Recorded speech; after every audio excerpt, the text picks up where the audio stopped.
ও বন্ধুরে,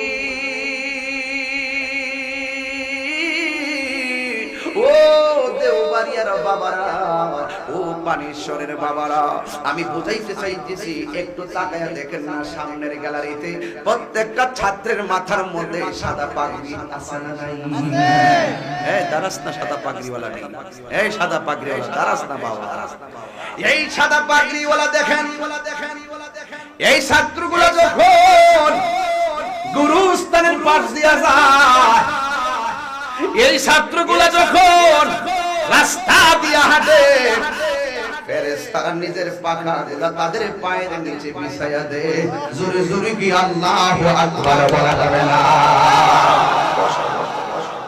আল্লাহ এই পোলাপানগুলোর সিনা ধরে লাউহে মাহফুজের আয়না বানায়া দেন, এরা যেন এদের মা বাবার কবরটারে, মা বাবার জানাজার নামাজটা পড়াইতে পারে। আল্লাহ রাব্বুল আলামিন বলেন, ও বন্ধু আপনি বলে দেন, আমি আল্লাহর পক্ষ থেকে ফজল পেলে যখন তারা যেন তারা আনন্দ করে। এই জন্য ফজল মানে হলো কোরআন, ফজল মানে হলো ইসলাম। ইসলাম পাইয়া কি আমরা খুশি একদিন না প্রতিদিন? কোরআন পাইয়া খুশি কি একদিন না প্রতিদিন? খুশির আরবি কি? আরো ধরে খুশির আরবি কি? বাস। এখন এই খুশির নিয়ে যদি ঈদুল ফিতরের সাথে লাগান চলবো? আমি তো মনে করি আজকে দেওবরিয়া মাহফিলে প্রত্যেকটা ঘরে ঘরে মুরগি জবে করছে। কথা কোন ঠিক না বেটি? একজন বৈরবের মেহমান, সরাইলের মেহমান সবাই উঠছে বিয়ের বেগ। কথা কোন ঠিক না বেটি? আসেনি এরকম? কোন এটা একটা খুশি না? খুশির আরবি কি? এটা লেগে কি তার দলিল চাই দিব? সব জায়গা দলিল চাইেন না, সমস্যা আছে।